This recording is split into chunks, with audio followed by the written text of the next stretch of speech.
Hello and welcome to the Pretty Good Gaming Podcast, episode 34, I do believe. My name's Mike Williams. I'm joined by Mr. Gareth Evans. Hello. And Mr. James Wright. Hello. Who's with us on, well, he's an intern. It's an internship. And we've got a lot to talk about today. And James has been looking into a story about CD Projekt Red. And this is something that a lot of people have been asking us about, guys, isn't it? Like Cyberpunk and, everything's not so hot at CD Projekt Red because somebody made a YouTube video on it.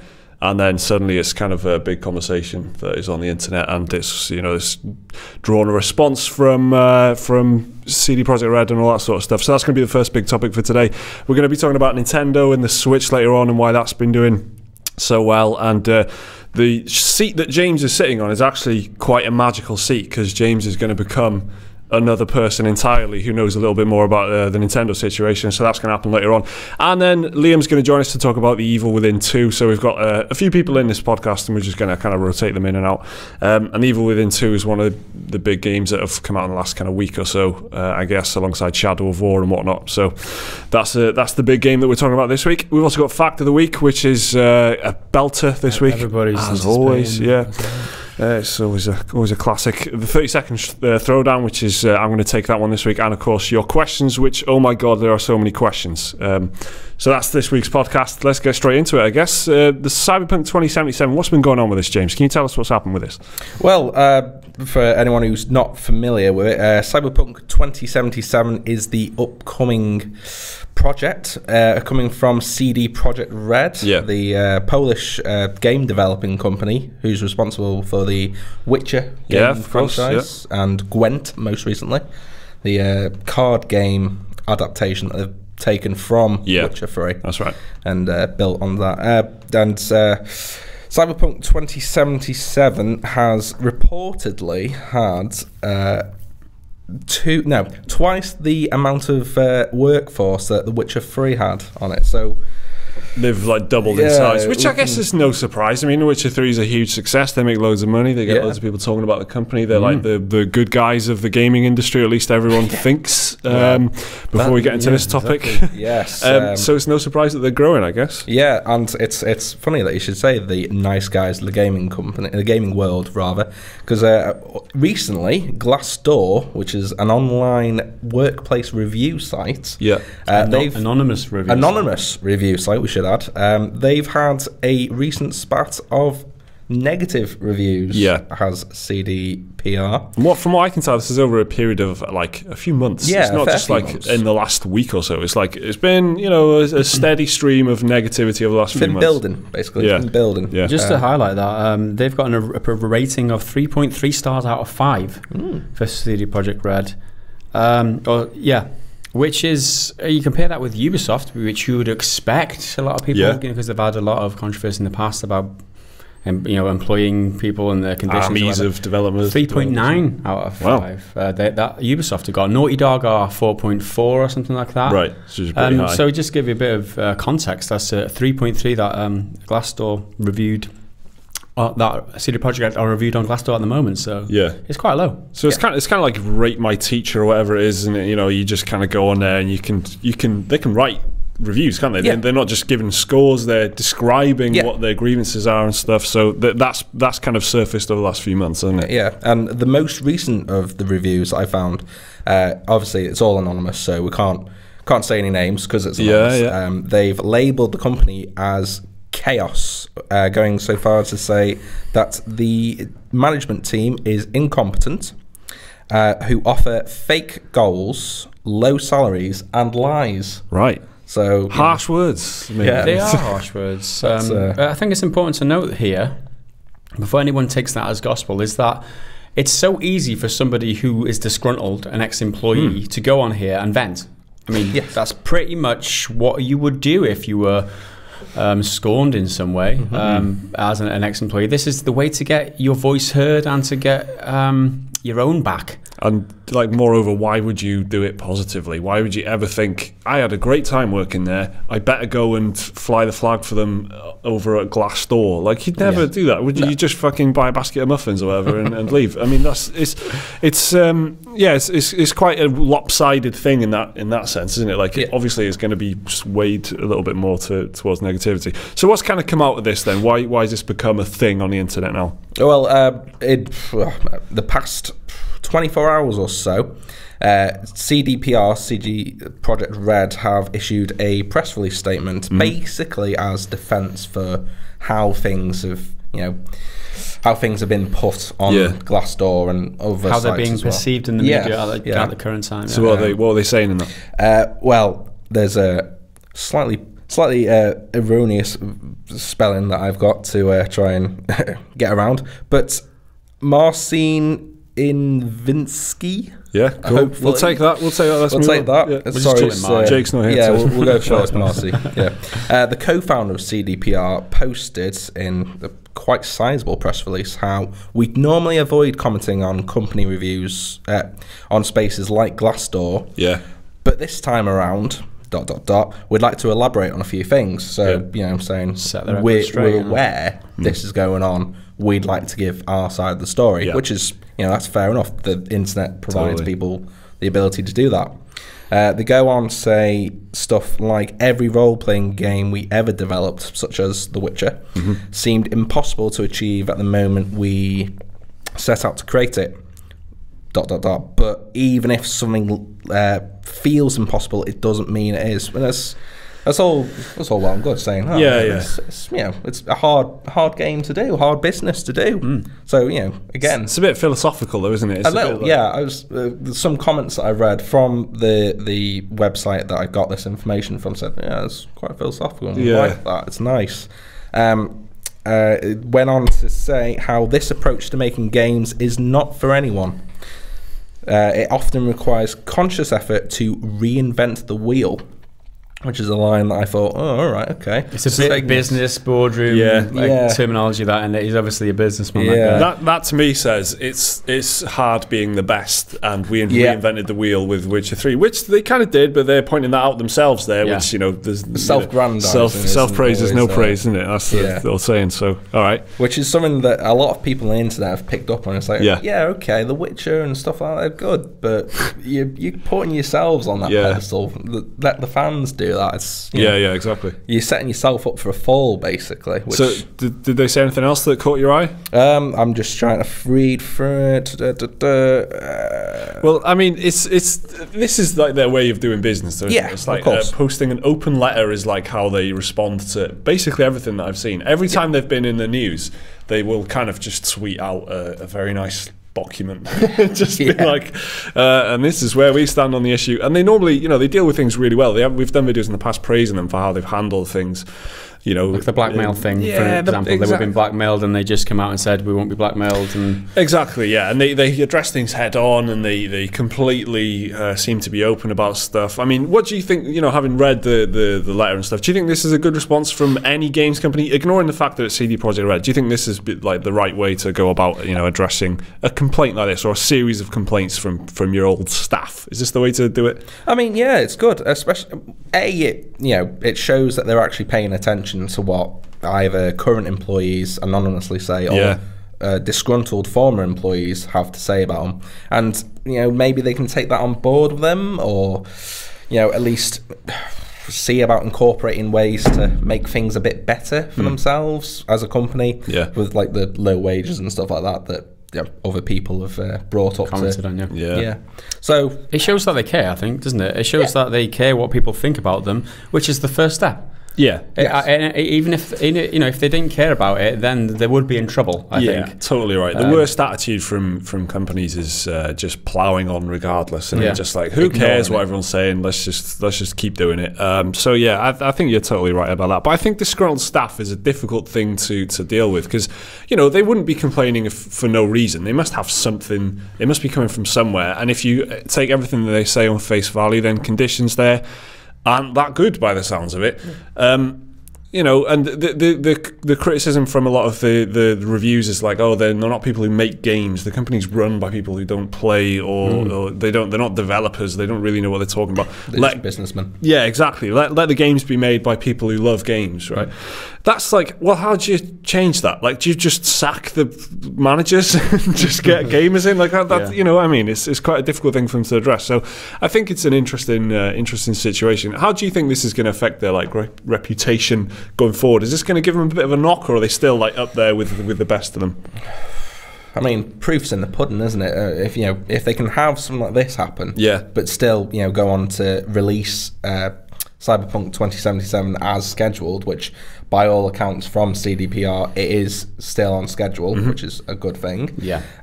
Well, it's all right then, isn't it? They can, because like I said before, they've got double workforce they had for The Witcher 3, and as Mr. co-founder, Martin, or whatever. Yeah. Let's call him Martin. Yeah, Martin. Yeah. Go with that. As he said before in his press release, we can afford to lose some of the work staff, and things will keep going on. But you know, with that, I picked out as all right. Okay, so you're aware it's happening. You're not totally bothered by it. Yeah.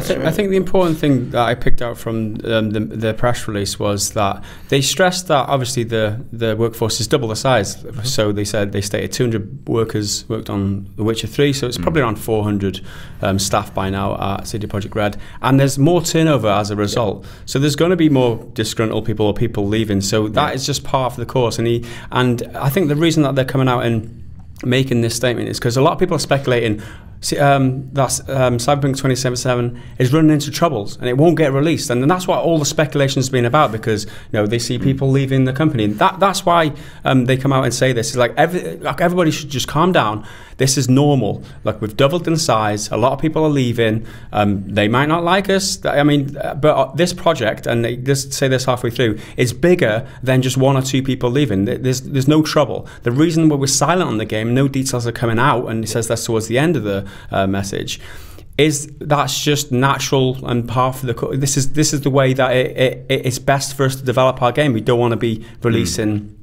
too many teasers, too many spoilers for the game. And I, for one, I really appreciate that, because there's nothing worse than being invested and already being on board a project, like if it's a film or something, already going to watch the film. You don't have to tease or spoil anything in trailers. I don't want to see any trailers. I'm already going to watch the film. And in the same sense, I'm already going to buy Cyberpunk 2077.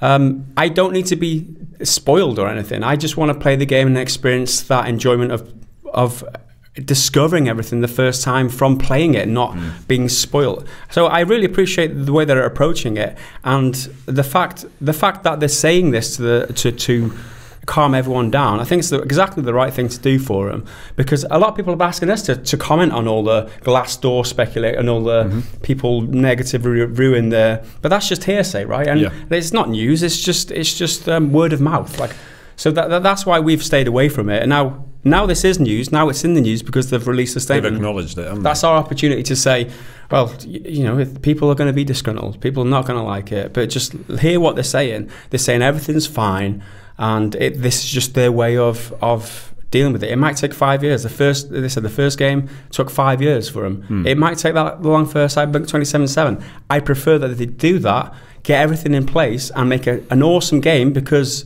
they might be reinventing the wheel, as they said. They might be thinking outside the box, another business terminology thing that they threw into the thing. Yeah. It has to be done right, and I trust them to do it right. Even though I wasn't a great fan of The Witcher 3, I know they're going to make a great game this time, but they can't be pressured by people speculating about the company going down the pan or whatever. And this is what they're doing. They're just reinforcing the position, saying everything's fine, don't worry about it, we got this, guys. To be honest, I do see it as a slight kind of reality check, in the sense that we always talk about certain companies in certain terms, and it's easy for someone to see us praising, CD Projekt or Naughty Dog or whatever, because of the way they treat the fans and the gamers and the way that they aren't, taking the piss with microtransactions and stuff. They're actually very consumer friendly in a lot of ways. But then they see us kind of praising these companies. But obviously no company is perfect. Obviously there are going to be disgruntled employees. And obviously in this case there seems to be quite a few of them. That is a problem for the company. If that's true, they need to sort it out internally.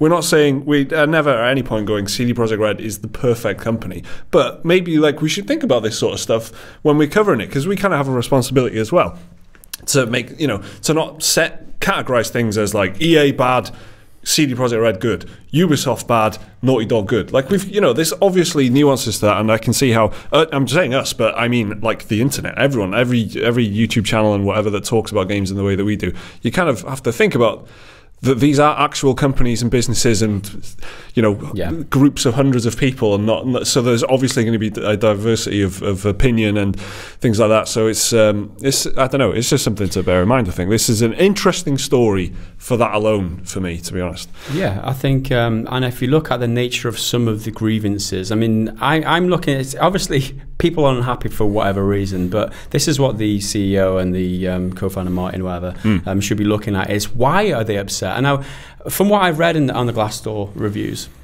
there's even the positive reviews are saying this is a very focused team. You're expected to work hard, and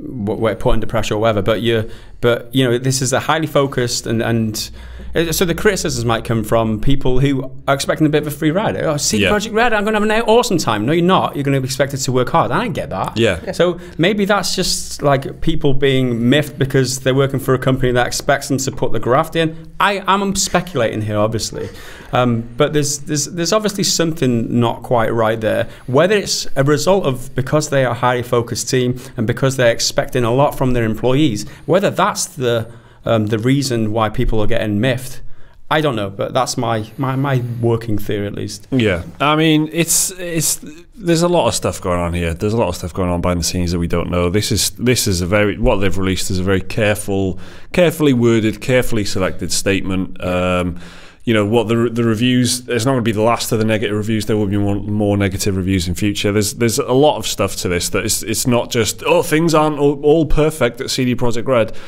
No, and they never were. That's just the state of things, and it's just kind of become a realization on the internet over the last couple of weeks, which is good, I guess. Things aren't perfect anywhere, and no one company is going to be the flipping flying the flag, the true champion of gamers. Every company wants to make money. I mean, that's why they're companies. Do you know what I mean? So I think the thing with CD Projekt Red is everybody's looking for a reason to criticize them because there's nothing. There's no reason. Because they're head and shoulders above everyone in terms of consumer focus and pro-consumer ethic. That everyone's they can't be that good. Let's scrutinize them and see what we can, because that's just the nature of humans, and they want to criticize. So anyone who's done really well, we need to find a reason to tear them down, obviously, because they're doing too well.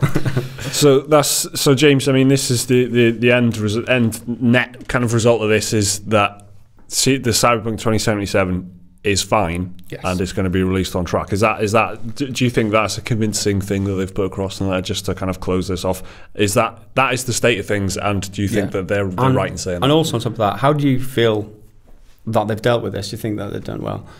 To answer your question, Mike, I think the way they've left it with Cyberpunk 2077, it's still on track to come out when it's due to come out. Is you believe? I believe that if it takes 5 years, it takes 5 years. If it takes 5 months, it takes 5 months. I'd much rather it take longer to do it justice than rush it out because we've got pressure to release a new game because Gwent or whatever isn't doing as well as we thought, so we need more money. I'd much rather they take the time and do it properly. That way, it's better fan service. Don't kick it out the door, and the way they've handled it, all the complaints and that, they're a business, so they've kept it quite business orientated in their language. So professional, which is good to see. If they called out this employee or that employee for saying shit on the internet forum about them, then they'd look bad for that. So yeah, so it's a good response. Yeah. Yeah. Cool. And it's like God said in an episode of Futurama. If you do something right, people won't be sure you've done anything at all. Oh yeah, that's right. Yeah, great episode. Great Futurama reference. One. Nice one. All right, we're going to take a quick break, and James will be magically transformed into another intern called Jake. Wow, how did we do that? Let's find out. Okay, so we're back, and as if by magic, we have Mr. Jake Jones here in place of James. Jake's also an intern with us, and you're a bit of a Nintendo expert. You're a bit of a Nintendo buff, aren't you, Jake? Yeah, I quite like my Nintendo stuff, Yeah, so that kind of that balances out the office quite nicely, I'd say. So you're going to talk about the Switch and the Nintendo Switch before Christmas. I mean, the whole Nintendo. This has kind of been Nintendo's year in a lot of ways, and that's a lot, mainly thanks to the Switch, but also things like the SNES Mini Classic and whatnot. What is this thing that you've read online? So this argument that you've seen put across by Games Radar? Yeah, there was a Games Radar article that basically said that Nintendo is going to be the king of Christmas. The king of Christmas. Who would dispute that? I mean, obviously, it sounds nailed on to me. It's like Father Christmas is the king of Christmas, I guess. I have something to say about it. I don't know. Nintendo are the king of Christmas. So why do they say this? What's their argument? They're essentially arguing that Nintendo's lineup compared to Sony's and Microsoft's that is uncomparable. Software-wise, and the Switch hardware itself. I mean, it's great. Everything about it is wonderful. I mean, everything about it is wonderful, right? I'm a bit biased about that, but recognizing your biases is a good thing. It's a good thing. I mean, I've had it since launch. I got it launch day. Been playing Zelda a lot. Been playing Mario Kart 8. So waiting for Odyssey next week. Looking forward to that. So the main principle is that Nintendo Switch, by virtue of being the newest console, if you're not counting the Xbox One X, which is an addition of an existing console, I suppose. The Switch is the newest, hottest piece of gaming hardware. This is going to be like the main Christmas present that people want, and they've got the games to back it up. What games have they got that are what's the killer IPs that they've got? Well, I mean, Zelda for a start. I mean, that came out back in March, but on launch day, right? That was that was a launch title. That was one of their only launch titles. They had a very weak launch lineup, but Zelda was enough. It sold the Switch. It was quite a pitiful lineup, I would say, except for Zelda. Zelda sold it though. I mean, the attach rate from the launch was incredible. And then behind that was flipping Bomberman or something like that, wasn't it? It was Bomberman. It wasn't. Look at the scoff on your face. Oh yeah, it was some Bomberman. There was snipper clips. I mean, which we all remember. I mean, snipper clips. Yeah, snipper clips. But right now, they're starting to get traction, and I've noticed this myself. I've owned a Switch since launch, and I've been like, I need some games. They're starting to get traction now, and we said this in the last podcast with Golf Story. They're starting to release them. They've got what was it? Stardew Valley was out last week. They've got Mario Odyssey coming out in a couple of weeks' time, and in the run up to Christmas, they've got more and more. So, definitely. What else have they got? I mean, they've got a lot of third-party support from Bethesda. They've got Doom and Skyrim coming to the Switch. I mean, who can't get enough of Skyrim? Here's the thing about Skyrim, right? When they announced that, everyone, me included, I was probably leading the charge on this. I was like, Skyrim, that came out in 2011. But then secretly, I'm like, but I would like to play that. Yeah, there's a lot of in the car on the way to somewhere. Exactly, but seriously, that would be fun. There's a lot of people that haven't played it since it came back out in 2011. It's such a meme, but it's there's a reason I'm doing it. It's because people buy it, because it's a decent game. I can expect it to sell well. I mean, there's the exclusive Link costume in there, if you have the... if you're that way inclined, if you want your Link costume in game. And of course, there was last year's Doom as well, critically acclaimed. One of my games of the year last year. I mean, probably a lot of people who played it anyway, they probably saw it as game of the year material because it was that good. So, but beyond that, they've obviously the indies that Gareth touched on there, Golf Story, Stardew Valley. They're doing that's a big push for the minute. So, can you tell us about the indies a little bit? What are their big indie titles? Big indie titles. Obviously, Golf Story is probably the biggest ones of the year. Surprisingly, that just came out of nowhere. It's a bit of a sleeper hit. Yeah. It's charming. It's original. It's Australian. It's Australian as well. Yeah. And it's exclusive to the Switch as well. You won't find it on the PlayStation or Xbox. Obviously, Stardew Valley recently come to the Switch. That it's at home on the Switch. It belongs there. I've heard a few people say this. Like, even if they've already hammered it on, PC or whatever, it's found new life for them. Even though it's still the same game, it feels more at home on the Switch, which is an interesting argument, and it's something that I would completely scoff at if I hadn't had a chance to play the Switch that we got in the office. If I hadn't experienced it for myself, that was something that I would completely go, oh, yeah, I'm sure it's more at home on the Switch. But I can see what they mean by saying that sort of stuff. I think on that topic, I think it's because it's a chilled out game, right? It's a game that you want to be chilled out on your couch playing the Switch, or like while you're traveling or something. I've played it. Stardew Valley in the past on a PC, it's a different gaming experience where you're sat and you're focused on the screen and you're in like a higher posture. You're not in a chilled out posture. So it lends itself really well with the Switch and that type of game where you can just chill playing it. Yeah. And that's why I had so much fun with Golf Story, because I'll pick it up and like knock a few balls in a few holes. And that sounds a bit rude, but keep your minds out of the gutter, guys. Or is it just my mind? Obviously, just my mind. Yeah. But it's that relaxed experience. That's exactly the best way to enjoy that game, because it's dead chilled out, right? The music, it's a very quaint game. Like, you go and get married in the game, and you can also go in like.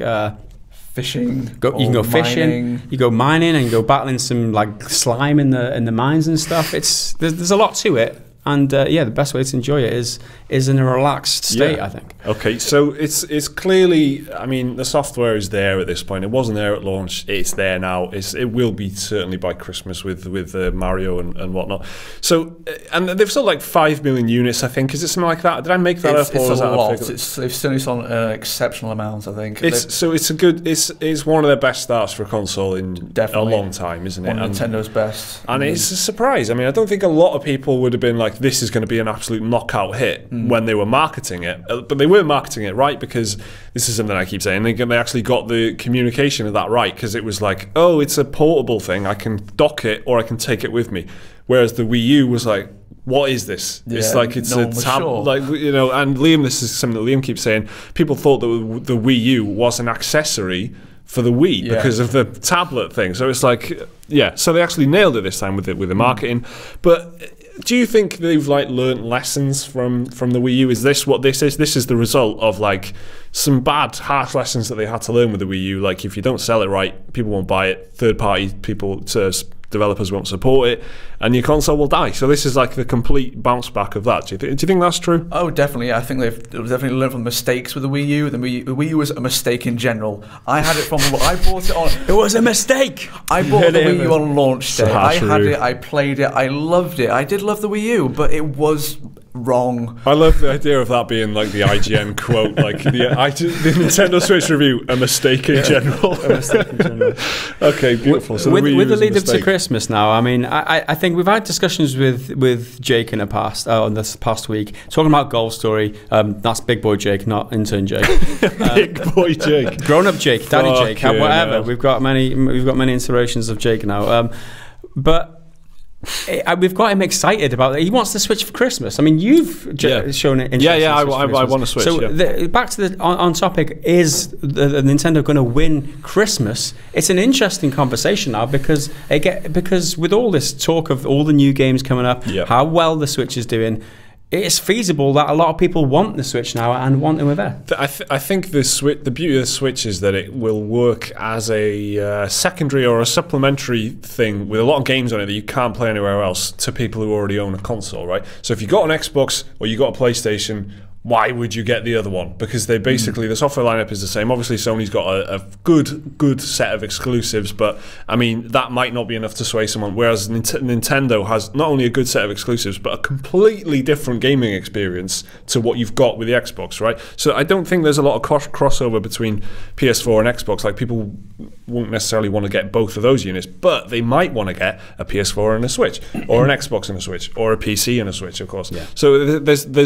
a there's a utility to it, to having gaming on the go, but also it's got like the software lineup that's completely different. So you know what, I mean, like it's not in competition with the other two units. Exactly. It's like you watch TV, you watch movies, you play games, and you got a Switch for gaming on the go. It's like a completely different arm almost, because that's how different of a proposition it is to traditional kind of gaming, I suppose.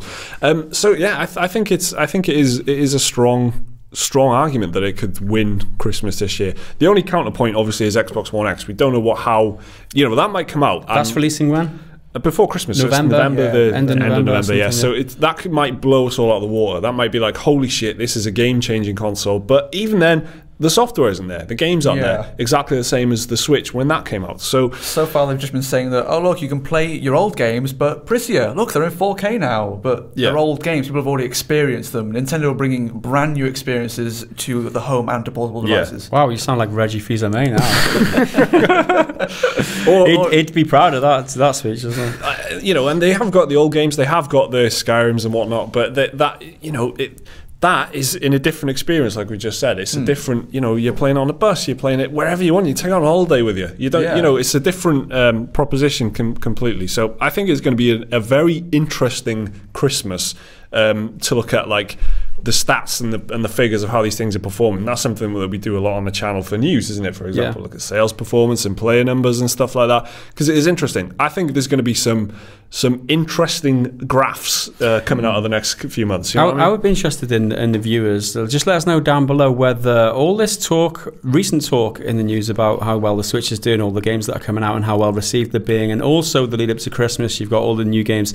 Has that made you think that you want the Switch? Is it something that you've considered buying? I'd be interested to see how the viewers see the Switch now, because we've got our thoughts, but maybe we're not representative of the general public. So do let us know. I think that's dead right. Then we're in the experience here. We've got the unique kind of experience here of we've got a Switch. So you got one, but that's a lot of that was to do with the fact that we are a gaming channel, so that we need to experience all this stuff and be able to talk about it confidently. So we picked one up. Maybe that has helped colour our opinion, because we've had hands on with it and we know what it's like, and we know we can at least imagine what the possibilities are, and we can understand when someone says Stardew Valley is at home on the Switch. We don't have to scoff anymore. Maybe some of us. And the funny thing is, maybe 2 weeks ago I might have had a different opinion, but since Story, it's completely switched my outlook. See, that's beautiful. That's quite beautiful. Yeah, I love that one. It's completely the power switched of me. Golf Story. So do you have any other like key arguments here, Jake, that you think that we haven't touched on? Why will the Switch win Christmas? It's not only got the existing lineup with with Zelda, Mario Kart, Mario and Rabbids, unexpected but brilliant, and Mario coming out next week. It's got the upcoming titles as well. There's they've got their plans sorted. Perhaps not the release windows there, but there's a Kirby game coming out, Kirby Star Allies for the Switch. It looks as wonderful as all Kirby games do. There's a new Yoshi game coming out, Metroid Prime 4. That's a big hitter that's coming from Nintendo for the Switch. Is it Xenoblade Chronicles? Whatever. Xenoblade Chronicles 2. That's in early December, I believe. Right. Mainline Pokemon game. A main series on for the first time ever on a home console. Essentially, that's the beauty of it being a hybrid, though, isn't it? Exactly. Because you can take it with you as well. I think what is interesting as well is that they aren't as well. They are reliant on it, but it's not like it's always Mario, Zelda and whatever. They've got like their core IPs, and that is always their big selling points. But now they've also got the indies, and they've also got the third parties interested, because they've managed to sell so many. Now EA and Ubisoft will look at that and go, oh, okay, we can actually sell games on this thing. Let's make some games for it. And then that's a key thing. That's just a battle that they didn't win with the Wii U, but they obviously are doing it this time. I think that's another interesting thing about the Switch. With regard to the indies, sorry to cut across there. I'm always thinking now when I'm playing a game, this game would be awesome on the Switch. There's so many indie games that I play anyway, because I do enjoy my indie games. So I'm always thinking, this would be good on the Switch. That game would be good on the Switch, and that's interesting. The way that I'm thinking about the Switch now is completely different. It's like I play a lot of iPad games, and not like Game of War, build your own empire games, but like XCOM and Knights of the Old Republic and actual old full games. And I think like that as well. Whenever I play an indie that is in any way decent, I'm always like, I would love this on the iPad. I would love to play this on the toilet. I mean, it's like so that's exactly the same thing with the Switch, but the Switch is better because it's a games console. It's not just a multi-utility little portable computer thing. It's like a 4 games with controls, and I don't have to have the stupid touchscreen. You know, so it's even better. That argument is even better on the console. I mean, recently, I think on the Nintendo Switch subreddit, they've had to ban posts that say "I would love this game on Switch" because there were so many of them. Really? Yeah. Wow, that's interesting. Well, that is like a powerful argument. Every week there was like hundreds of posts saying, "I'd love Cuphead on Switch." I want Divinity Original Sin on Switch. Of course you do. Of course you do. Original Sin on Switch is wonderful. Yes. Hashtag not spawn. Yes. Hashtag not spawn. Yeah. Okay. Let's climb out of Nintendo's arse and move on to the next topic. So thank you very much, Jake. We'll take another break and we'll see what happens to that chair in a very short while. I feel like we should do this. Magic. And Liam's here. Magic. So that's amazing. Wow. Nothing else has changed. It's just like magic. Mind blowing. So Liam, yes. You're going to tell us about Evil Within 2, which came out on the 13th of October. Friday the 13th. Yeah, there you go. So what other date can you bring out a horror game? So it's on PC, PS4 and Xbox One. What is it? It's a sequel to The Evil Within, which is from 2014, I think, the first one. Survival horror game from the guy who created Resident Evil, Shinji Mikami. This was like his grand return to horror. The first one wasn't, so it was divisive, to say the least. The first one, I enjoyed it. A lot of people hated it. Yeah. But I can say the second one is a huge improvement. Right. Like, in every way. I mean, it's the first thing about Evil Within is that it's quite grotesque, isn't it? Or it goes to some places, doesn't it? Some pretty gnarly monster designs and lots of blood and gore, stuff like that. Yeah. Classic Resident Evil style horror, I guess. Is it is it kind of on par with the old Resident Evils, or is it a bit worse in terms of that kind of gratuitous horror? Do you know what I mean? It's probably a bit worse. Right. Just because a lot of it's more psychological horror, whereas Resident Evil, I guess, is body horror, zombies and tentacles, isn't it? Yeah. Evil Within's a bit more Silent Hill-ish, I guess, with just really disturbing looking monsters that represent some inner fear, stuff like that. I feel like the game's main objective is to get you to go, what the fuck is that? That is what it wants you to say. Yeah, there's some all the time. pretty messed up monsters in there. Yeah. You get a headshot on a normal zombie type monster and just worms start coming out of their head and they get back up. And it's what the hell's this? Instantly, what does that remind me of? Is it Dead Rising or something? Or is it maybe even it's Resident Evil, so you shoot them in the head, and it's like Resident Evil 5, 6, I guess. Yeah. And there's a huge thing spawns out of the top of their head. It's kind of like that. Yeah. Okay. So, I mean, are you enjoying it then? I'm really enjoying it. It's better than, like I said, it's better than the first one. The controls are smoother.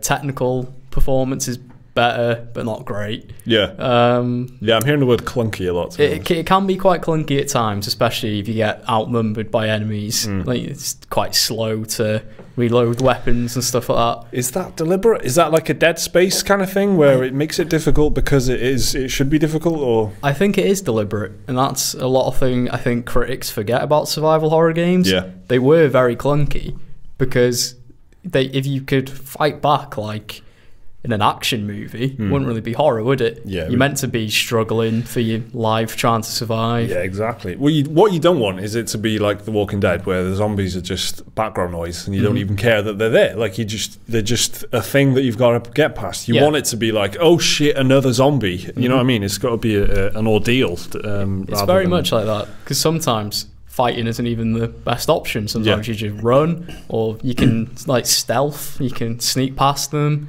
Try and get the drop on it. If you really want to, you can sneak up and kill them, or you can just avoid them altogether.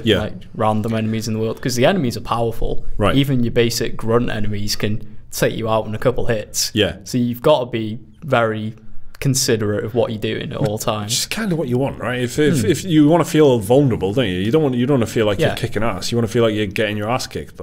I mean, one of the big, maybe I just completely manufactured this, but is a big change this time around compared to the original that it is a bit more open. So it's a bit more open world almost. It's semi-open world. That's in the same way the Silent Hill games are open world. Okay. Where you've got the town, you can wander around it. Evil Within's you're in a a town called Union. It's a bit open. There's some side quests as well that you can help out other people you find, get some supplies, stuff like that. But you're free to roam about the town. There's different like checkpoints you can travel between, and yeah, it's like, whereas the first one was very linear. Yeah, like it was corridor A to B, just taking you through the story. This Get past this chainsaw wielding maniac or die. It's like, whereas, but in Evil Within 2, you see that chainsaw maniac, you go, I might just sneak past him this time. And yeah, so it frees up the game a lot more. It's a lot more open this time around. So, which is, I guess, is good for horror. It gives you options. Yeah, you can fight if you want. You can hide. You can run. Whereas in the first one, it was pretty much just, you got to get past him somehow.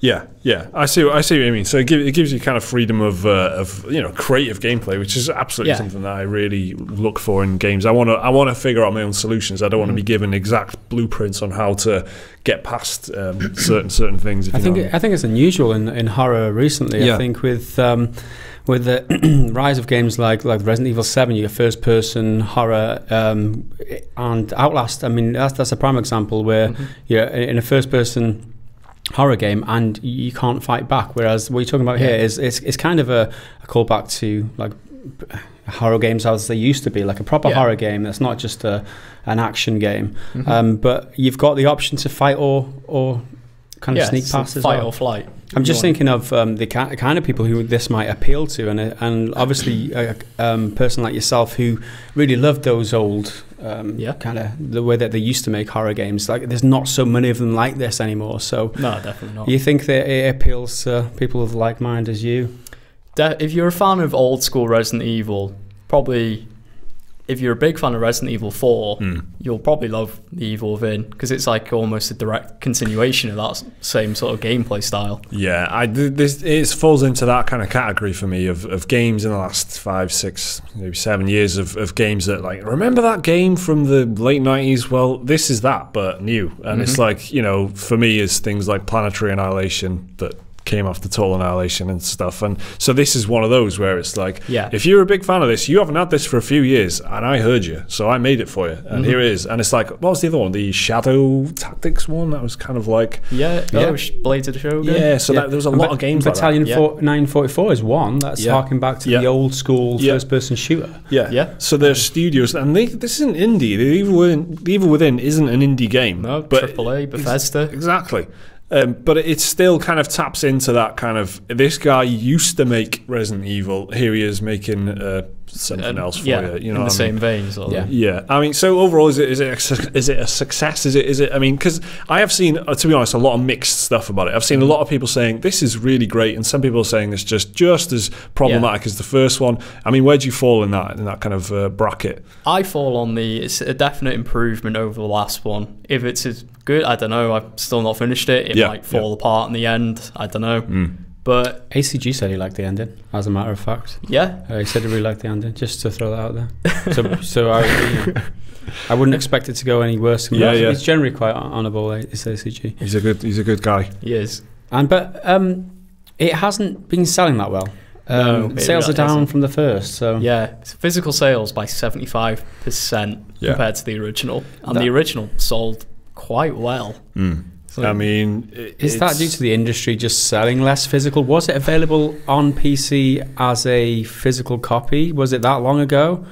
So because physical sales are down, you'd expect that if it was available on PC as a physical copy, but these days they just don't do it. So you'd expect that as a natural consequence anyway. But was it? Am I? As far as I know, you can get a DVD of it for PC. Whether people actually bought the DVD, I don't know. Like, I just got the Steam key off Green Man Gaming. It definitely is an industry trend these days where digital is just far more prominent, and more than the these sites that do the forecasting anticipated. So it's a lot bigger than, maybe it's just that. Maybe it's doing well as well, but it's just digital and we can't see that yet. It's not a blip, is it? It's part of a trend, like you said. It's part of a whole group of games over the last year, longer than a year at this point, that have just not been selling as well as their predecessors. So they kept their sequels, so that is part of it. Like, for sure, sequels probably aren't going to sell as much if the sequel, especially in Evil Within's case, the original was kind of mixed in terms terms of reviews or whatnot.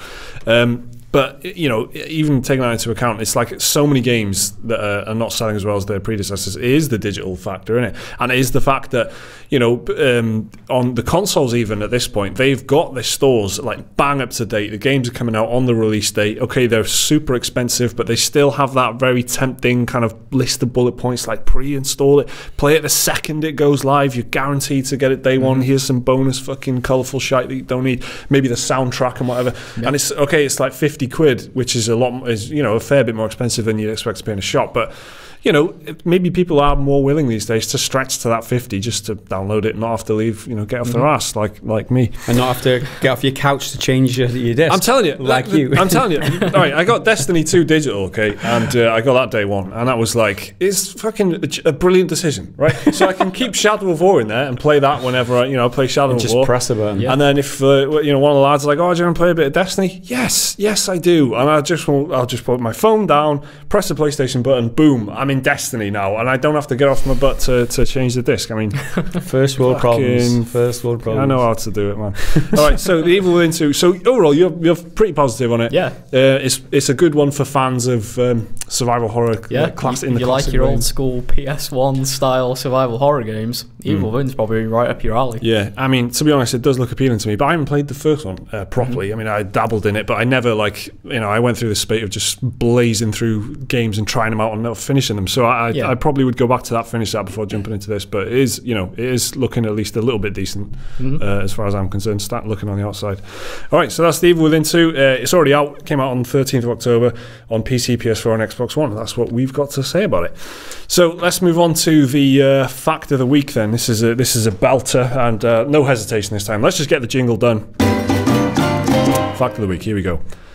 When counting overlapping faces, the Nintendo 64 logo has exactly 64 faces and 64 vertices. So, the 30-second throwdown. This is kind of... I'm going to be doing it this week. And it kind of relates to, just what happened on the podcast last week and what it means for me in the podcast this week. So I'll get the timer going.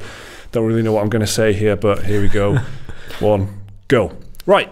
Certain hosts of the PGG podcast have put appeals out there in the past to ask people to give us more questions.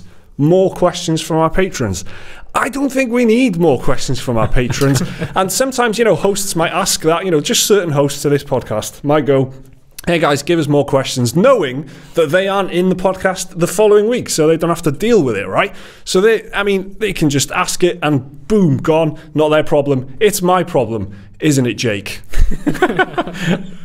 Right. So, yeah, on to the comments, now on to the questions. That off your chest. Jesus, there are so many questions this week. Really? Yeah, I would never guess that, Mike. I'm sorry, guys. I mean, a lot of you asked some good questions. I read all of them. I copied and pasted all of them into the script, and I had to just kind of reduce them from there because there's just too many. So if you feel like, damn, why didn't my question get read out? It's Jake's fault. So first up, Tom Shuckman asks, so here is my question. The new Monster Hunter is coming out soon, January, I believe. I haven't heard any of you guys talking about it. Are any of you excited for this game? Plus, do you know whether or not it's going to have microtransactions? Because that would ruin it. Microtransactions in Monster Hunter? Does anyone know? I don't think so. I've not heard anything. No. I don't see how they could do it. Knowing Capcom, they'd probably find a way. But yeah, they've been pretty decent recently, Capcom. So. Yeah, well... They've been not shit. we'll say that more accurate. The thing with microtransactions now is, like 2 years ago, it would have been a headline. It would have been Monster Hunter will have microtransactions confirmed, and all the news websites would have been reporting that. Yeah, it's not news anymore. It's just not a headline anymore. People don't care anymore because the microtransactions are so accepted. So we don't know. But otherwise, Monster Hunter, I'm excited. Played it at E3, right? Sorry, EGX. EGX, yeah. You guys had hands on with it. I was watching. We have discussed it in the past. So if you knew your law properly, I mean, the EGX homecoming video, or the podcast that we made, we discussed all the games we played at EGX, and Monster Hunter World was among those. So although it was a very limited segment in that video, we technically have already. You should have known, Tom. You should have known that, guy. I mean, anyway, what did you guys think? I think it looks decent, man. I'm looking forward to it, and I played enough to really get me interested. Like I mentioned earlier, we're playing Destiny at the moment. Some of the guys in the office, and this looks like another great co-op experience that you can just keep playing for a long time. The co-op potential in it is great. I love the idea of just building up your character, getting better gear, and going out and fighting bigger and badder monsters. I think it looks great. I don't know, Liam, what about you? I'm really looking forward to it. I love Monster Hunter. Yeah, you're a big fan. Yeah, I'm a returning player to the franchise. I think the last one I played seriously was 3 on the 3DS. Yeah, and that was good. So, but having it on a full console instead of handheld that's really piqued my interest. That's the thing, and it's been kind of stuck on handheld consoles for. I mean, stuck is whether or not you agree with that choice of words, but it has been on handheld consoles for the last years and years. 10 years, I think. So having it come on an actual home living room console is great. And is it on PC? I don't know. It'll be on Steam. Wonderful. I think. So there you go. Monster Hunter, generally yes is the answer. We are pretty positive about it. So Tobias Bergstrom asks, since there are a lot of not so scary games releasing this time of year, are there any horror games that you guys have been looking at that are coming out that would take our minds off this loot box fest? Well, Liam's just giving you a very thorough rundown of Evil Within 2, so I'm assuming that's one answer. Yeah, that's the only big one I can think of. There's not many horror games out to the rest of this year. I mean, not that springs to mind. I mean, this year, we've had Resident Evil 7 this year. What else? Friday the 13th or something, was that this year? Yeah, that's right. Multiplayer, what's the word? Lopsided motion. Asymmetrical. And that's a horror game. Yeah, it's been a decent year for horror, I'd say. It's not been too bad. It's been better than Outlast 2 was that this year? Outlast 2 was this year as well, and that certainly had its fans, I guess. That's one way of putting it. Yeah, it certainly had its fans. So it's been a decent year. So but I think the obvious one, Evil Within 2, isn't it? It's the only big one this October. Really, came out Friday the 13th. So. Well, I'll tell you. Yeah, exactly. Blake Tyler, question for you guys. Obviously, we are all patrons here, but when we watch your YouTube channel, do you get more ad revenue when we watch the whole ad instead of skipping it? I believe that maybe it doesn't matter. I think clicking on an ad and going through and purchasing something based on the click, we definitely receive more revenue from that. But clicking on an ad... I think that produces more revenue too. Just watching an ad 5 seconds or 10 seconds or 20 seconds, I don't think it makes that much difference. And by the way, you should not be even worried about the adverts. If you're already a patron, then you already support us more than enough. Don't watch those fucking ads, man. You don't have to watch those ads. They're for people who can't afford to support us or whatever. It's not for the likes of our patrons who are the VIPs. Don't be worrying about watching ads, dude. Just enjoy it. Just skip that shit. Skip away, man. Skip away. He also asks, why do you bleep out certain cuss words? Well, it's mainly the F-bomb that gets bleeped, and I think there's just a few reasons for it, but it's so that we can keep having ads on the videos. Exactly. And keep making money. That's basically the primary one. We've seen a few videos recently get kind of tagged with the limited or no ads thing, and they've been, we've appealed them, and they've been kind of overturned. But the easier we can make life for us, the better on that front, I think, isn't it? And bleeping out swear words, it's... So sometimes a couple of F-bombs get through the filter. So... that is a mistake. We tend to try and do them all, but if you miss sometimes we're under deadlines, we miss a few things. It happens. So, but that's why. So there you go. And next up, October Comstock, who I forgot was a patron but has an amazing name. October Comstock. I'm pretty sure that I doubted that it was a real name. Yeah, we did. We questioned it, but then it was like, no, that's legit the real name. Jesus, it sounds like some sort of festival, isn't it? An October Comstock, like there could be a February Comstock or something. I'm reckoning a Woodstock, but February, an October Comstock. That's what it's like. That's why I thought maybe it was fictitious, but it's a genuine, bona fide name. And it's real. I definitely think it's like James Bond femme fatale material. Like, Miss Comstock. It's like October Comstock. It's a cracking name. What a name. Sorry, so let's get to the question. If they did make these games free to play but included all the current microtransactions, would you guys play them? So, talking there a little bit, there's a long comment on this, but that's the question. The comment was about kind of the big games that come out. Like, is it just the fact that they're in there? Is it the microtransactions that are the problem? Or would we...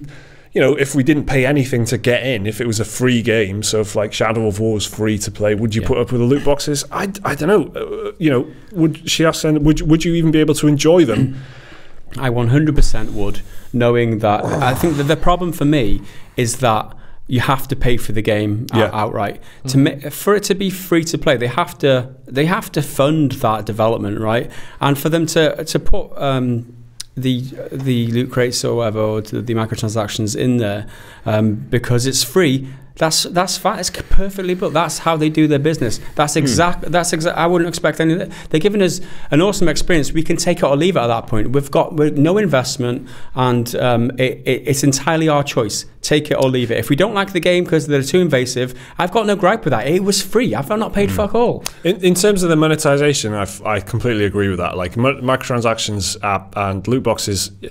I hate loot boxes, but if the game is free, then of course they have to make their money some way, right? But as she goes on to say here, I personally am not sure I'd still enjoy playing it, and I would depend on the game. I find that microtransactions pull me out of the story or the game, and I totally agree with that. And this is something that I always say, but it's like I really find the loot box stuff boring, and it just, I'm all about immersion, right? That's kind of why I like Horizon Zero Dawn so much. It's not because the story, specifically the story, or specifically the graphics, or specifically the gameplay. I just felt incredibly immersed in that world because it was a new and interesting world with like well-written characters, and it was amazing to be in. That is immersion to me, and that is why I play games mainly, right?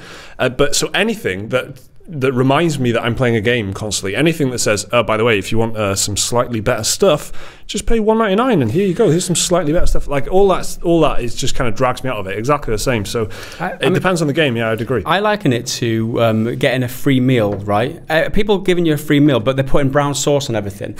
I mean, I don't like brown sauce. I fucking love brown sauce, man. But I mean, just imagine some sort of sauce that you don't like with your food, right? Some disagreeable So they're sauce. giving you free food, but they're putting this horrible tasting thing on top of it. You can take it or leave it. You might find that you like it even with the brown sauce. But the point is, you're not paying for it. They're giving you it for free, and that's the distinction for me. That's what makes it fine. It's absolutely fine. What do you reckon, Liam? I mean, is it a case that it depends on the game, or is it a case that if it's free, then they should be allowed to do whatever they want? I think it depends on the game. Like if EA made Battlefront 2 free to play, but with the loot boxes and crap in it, I think that would probably be okay. Yeah. But stuff like Shadow of War that's single player, that's what really irks me. Like, because there's no place for stuff like that in single player games. So if you look at free to play single player games on iOS or Android, it's annoying as shit. Yeah. You'll do a quest, then you run into a cooldown time where it's like, well, you can pay 50 gems to go to the next mission straight away, or you wait 4 days for it. That's the point. You just walk away from the game, though, isn't it? Yeah, it annoys you so much. But you can choose to walk away, and it's a damn shame sometimes. Like it is, I would take Star Wars Battlefront 2. Imagine it's free to play. They put microtransactions in it. Imagine they put all the fucking disgusting brown sauce all over it. Yeah,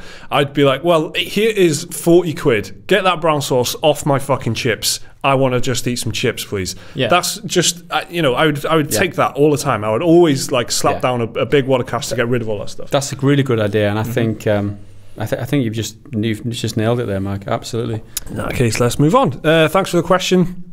October Comstock, real name. Luke Burley. Hi guys, what game villains would you use to describe your co-workers? Gareth.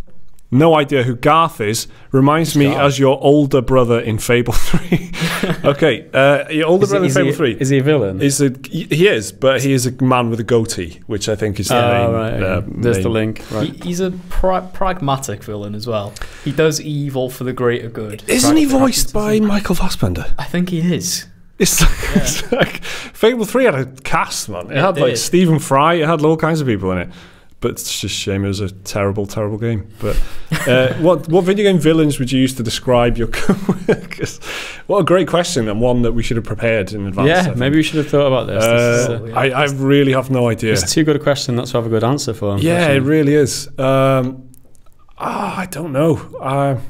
I'm just when anybody asks any like villain related questions, be careful not to insult people. Well, yeah, of course, yeah. But my mind always goes to Metal Gear Solid, because I don't know why, but Metal Gear Solid has always got like the most, you know, there is a series of really caricature-y kind of bosses throughout the game. So there's always like, oh, the guy who skates around and plants explosive devices everywhere, and they're all like really, you know, recognizable. You know, like Overwatch, they're like recognizable outlines of characters. You know, I don't know.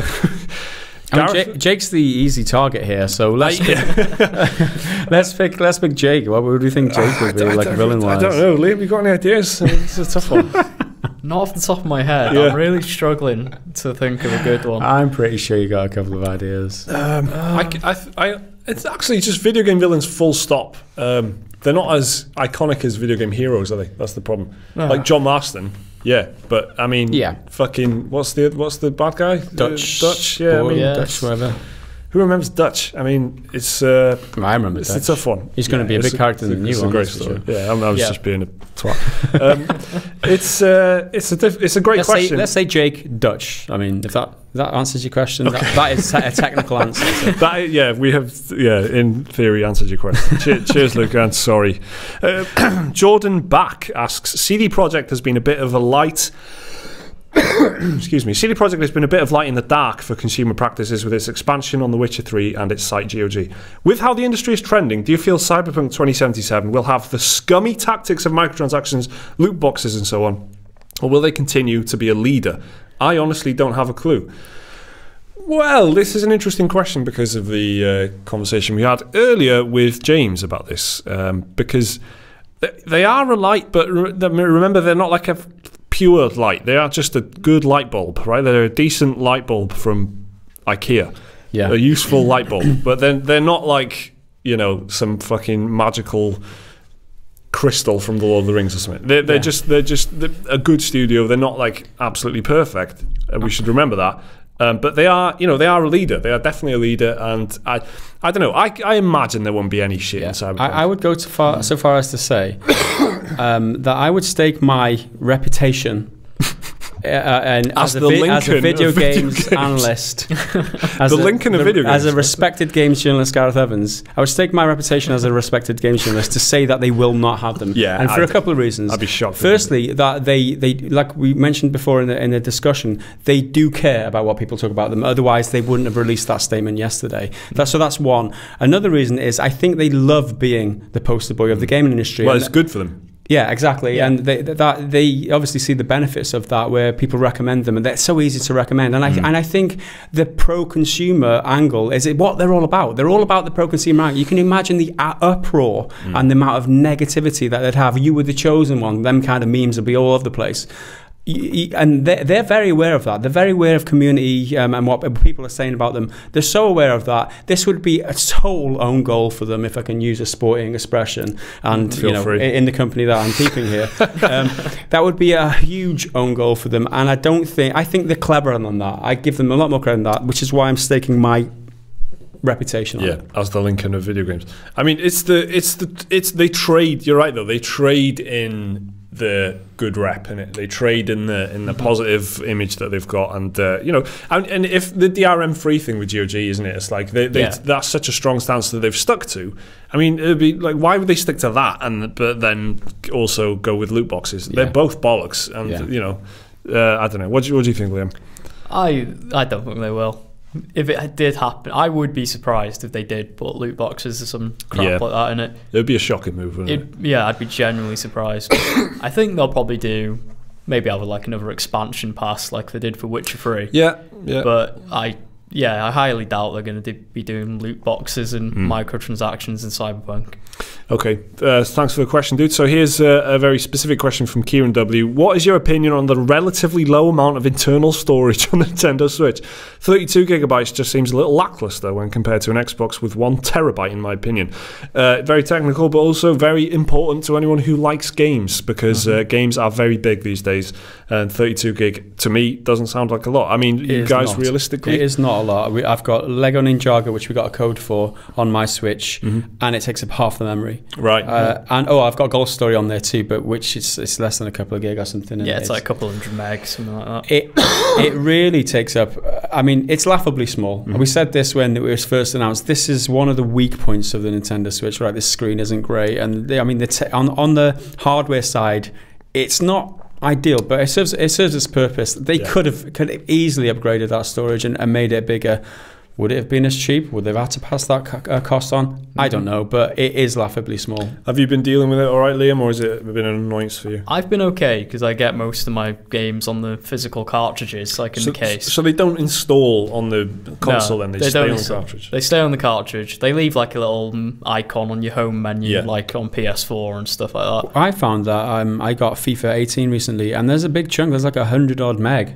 But with all the updates to the teams and stuff like that, there's over 100 megs worth of information. I've got a physical copy of it, right? But there's 100 meg worth of information. That isn't a small chunk of my 32 gig. That is a significant. And if you do that over a certain amount of games, it just takes the amount of games that I can download, the storage that I can use to download games away. There's so many indie games coming out now that I really want to store for you. I'm very limited to, obviously I can stick another card in. That is the trade-off, I guess. But I mean, it's the size of you get a smartphone or a tablet with that kind of memory size, and you kind of 32 gig is like minimum these days, isn't it? Yeah. So I can see it being a problem long term. Maybe they'll come out with another edition or something that is a bit cheaper, just kind of like the Xbox One S or something.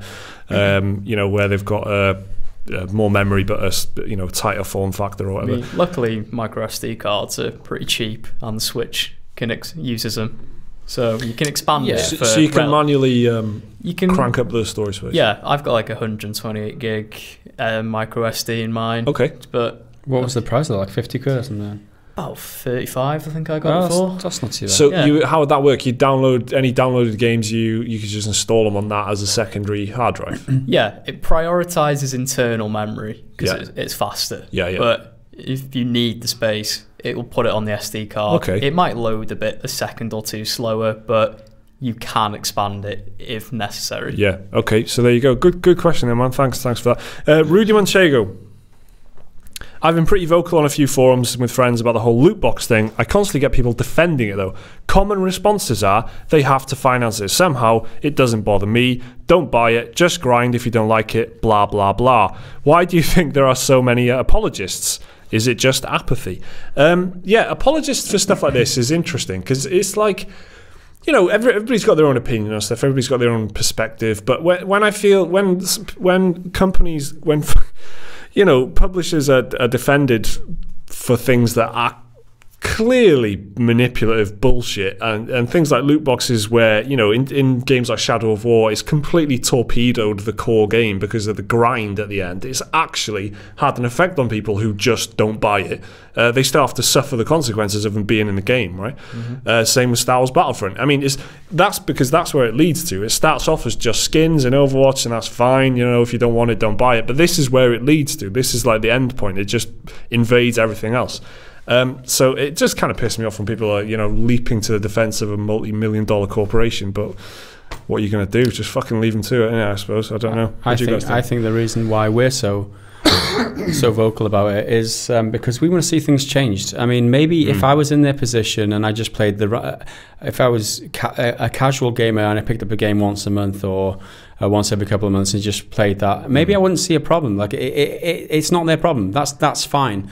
So they can just disassociate themselves from it. We're living and breathing this industry now. Like, this is our daily bread, and we as it's kind of our responsibility to be voices of the community, right? And to speak out when we see something it's not right.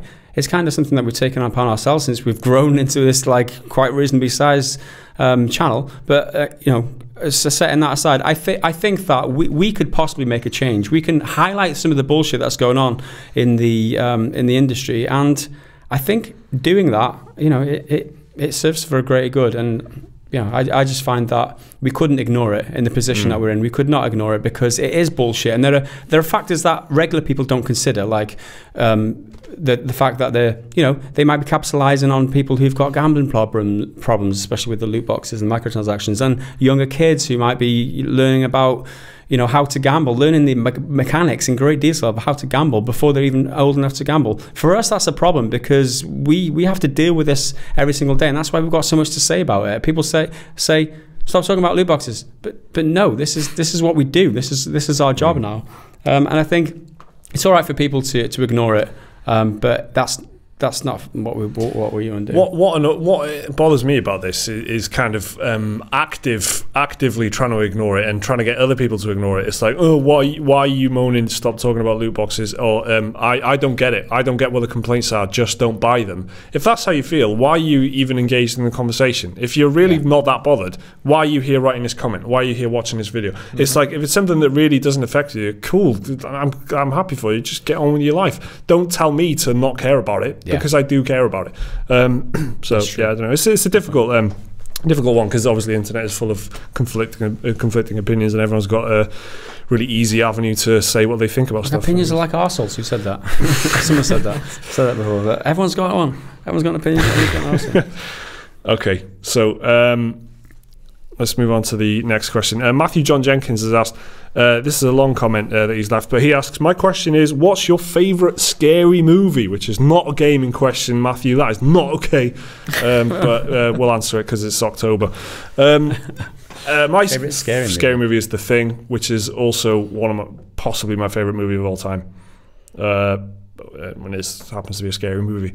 Like the enemy within, the alien who can just become other humans and look like other human creatures, and you don't know who's the bad guy, and oh man, beautiful. I don't know, what about you guys?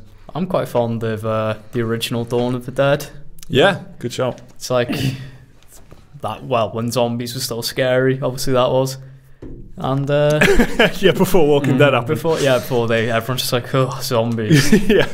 And I don't know, anything like by David Lynch. His films are pretty messed up. You're a big Lynch fan, aren't you? Yeah. Big David Lynch fan.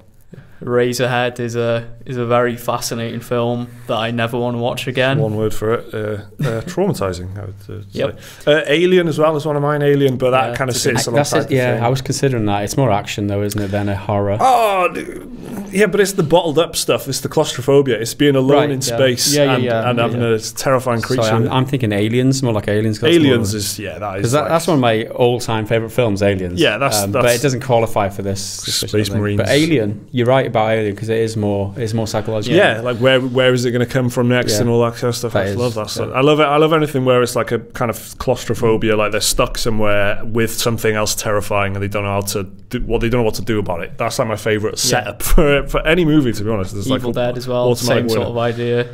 Yeah, a bunch of guys trapped in a cabin with some demonic force trying to get them. Yeah, that's a good, not really, kind of campy. Really, it is a bit. Yeah, it's very fun, campy. Isn't it? Thing, but it can be pretty weird and messed up at times. So there you go, Gaz. Is your answer Aliens, or do you want to add? If anybody's interested, I'm not a huge fan of horror movies, I'll be honest. I haven't watched a lot. You enjoyed It recently, didn't you? That's what I was going to say. I mean, I am a huge fan of It that came out recently. It was the first horror movie I've seen in ages. And because I'd watched the original and it reminded me a lot of Stranger Things, and it had that same aesthetic, that same feel of the camaraderie between the older characters and the way they're approaching, taking out the big mean monster thing. I loved it. I really liked it. And yeah, that would be my answer then, because since I don't have a lot of scary movies under my belt, I guess. There you go. Cool. All right. Thanks for the question, Matthew. A film questionnaire answered for you. What a treat that was. Eh? Roger Huertas asks, excuse me, what are some indie gems that you've on your wish list or can't wait for release? So indie gems that aren't out yet that you've got your eyes on. Indie gems. That's the thing with indies. We don't get a lot of promotion. I don't learn about them. I think that indies, you tend to find them as they get released or having just been released and get reviewed highly, and it's like, oh, this game's awesome. That's what's great about indies, is because you can't see them coming. Jake's got a good indie radar, but I think he looks for things that people aren't talking about. Which is cool. But I just don't. I let things kind of fall wherever they are. And I think mine is purely thanks to EGX. Is a couple of games. That Bushido game that we played, that was very fun. That kind of the kind of samurai combat one-hit kill stuff. It's already out. Yeah, it was. Right. It was already there you go. That's how little I know about indie games. And The Occupation, which is someone that did interviewed the devs. I'm really looking forward to that. I really like the idea of playing something that's kind of like Dishonored, but it's more about investigative stuff, busting things open rather than murdering people. What about you, Liam? I don't know. Indies just kind of just come out of nowhere for me. Like I don't really look forward to them, but when they do come out, like Ruiner, I wasn't excited for that. It came out, people were singing its praises. I was like, I'll give it a shot, and it was a really good game. It wasn't like a game I was particularly looking forward to or anything. I think the only time I've been excited for an indie game that I actively sought out was the original Hotline Miami. I saw the trailer for that and I was like, I can't wait for that to come out. I mean, I feel pretty much the same as you. I mean, I like them and I'm excited about them when I learn about them, but I don't, for some reason, I just don't kind of dive into the world and look for them, really. I think, short of Golf Story 2, the sequel, which is definitely going to be coming based on the reception, and it has to come, right? It has to be a sequel. It has to be. Yeah. Other than that, I think Battalion 1944, and you might have guessed that from the fact that I interviewed Joe Brammer, which is one of the devs from EGX. I mean, having played the Turing Test, which is Bulkhead Interactive or something they're called, aren't they? Bulkhead Studios. They made the Turing Test too, and I played that having come back from EGX. So I've tried Battlefield 1944 now, as well as played through the Turing Test, which I really liked. I'm really excited for Battalion now. That's cool. Because it harks back to my old school days and playing a card. If I could take one right now, it would be that right now. Very nice. Okay, good question, Roger. Thanks for asking. Duckweed, have any of you guys played Shadow Hearts 1, 2, or 3 on the PS2? Had the best evil man's name Roger Bacon, made by Atlas. It has interesting battle mechanics too for a turn-based JRPG. So I'm going to throw this over straight to Liam. Yep. Have you played Shadow Hearts? I have played 2, not all the way through. I need to finish it, and I have 3, but I've also not taken it out of the cellophane wrapping. What is it? What's the premise? They're like horror-themed RPGs. Right. So like turn-based JRPG, kind of the battle system's kind of like Super Mario RPG, where you've got the timed button presses. Oh, okay. So you can time it, get critical attacks and stuff like that. Do you know what? That is South Park Stick of Truth. They had that kind of thing, didn't they? It's kind of like that. Yeah. And they're really, really good. Like very mature stories, very fleshed out characters, well written as well. And it was like they came out at a time when RPGs were getting a bit more kiddie, I guess, on the PS2. And then Shadow Hearts came out and was like, here's a serious adult-themed RPG. All right, so that's Shadow Hearts, and that was Liam's answer. I'm going to assume that Gaz, like me, no idea. I'd leave it to Liam. So the last question is from Gotham Pop, and this is another damn movie question, but I guess we'll answer it if we must. Best Gosling movie. Oh. Shall I go and get Jake? So you can cream your pants together. That's like the pun reaction off me, and it's like, no. This again. Best Gosling movie is Drive for me, is what Gotham Pop says. Do you guys ever get exhausted by gaming for work, and I imagine for fun? I've been in a bit of a gamer's block recently, feeling like I can't get into anything. How does the gang take breaks from not overdoing it on the gaming? So, okay, the best Gosling movie, I'm assuming, was a question from something you were talking about on the podcast or something. Were you talking about Ryan Gosling? We did get a bit fanboyish. The answer's Blade Runner 2049 for me all day, but fucking best movie I've seen in years. Go see it if you haven't seen it already. That's an order. As for taking a break from gaming, just have other interests in it. As simple as that. Yeah. I mean, it's fucking movies. For me, I watch a lot of rugby and I follow other things outside of the gaming news cycle. I watch a lot of and follow like actual news and politics and stuff like that, and just stuff that takes you out of the you know, out of the cycle, so that when you come back into it, it's kind of like you're more alert to stuff rather than, which is the way my brain works anyway. I get numbed to stuff if I'm overexposed to it, so I just kind of dip in and out of stuff as much as possible. I don't know about you guys. What about you? I mean, I like movies, TV. I read comic books as well. Just take, if you're sick of it, just take a bit of a break. Yeah, it's I've definitely had like gamer block, as he called it. Yeah. I've experienced that quite a few times, and it's just natural, isn't it? You just sometimes can't be arsed. Just get burnt out. Yeah, I think short of taking a break, if that's not on the agenda, if you still want to play games, if you have to play games, I would suggest finding some sort of subscription service like Humble Monthly. You know, we're not sponsored by Humble Monthly. I'm just a really big fan of it. In fact, do we own Humble Monthly, as pointed out in our previous video. But force yourself to play some games. Like this month, I've installed all the games on Humble Monthly, and I'm going to force myself to play every single game in order. I love going to EGX and being able to sit down and just trying a game with no commitment to it. Try it. If I don't like it after 5 minutes, just leave it. We sat down and we played, that black and white game you were talking about just then. Yeah. That was awesome. Yeah. The Turing test we found, that was awesome. We would have never happened across these games had we not have had the opportunity to. So just put yourself in a position where you're able to test out loads of different games that you normally wouldn't try, and just see if anything piques your interest, because these days it's easy to get disenchanted with the whole AAA bullshit, and because everything's so generic these days. AAA open worlds, that's the prime example. Shadow of War is the most generic, overloaded piece of AAA trash I've played in a long time, and it'll still sell fucking millions, and people will still play it and complain that gaming isn't as creative as it was anymore. But it really is. It's just not being done by Warner Brothers.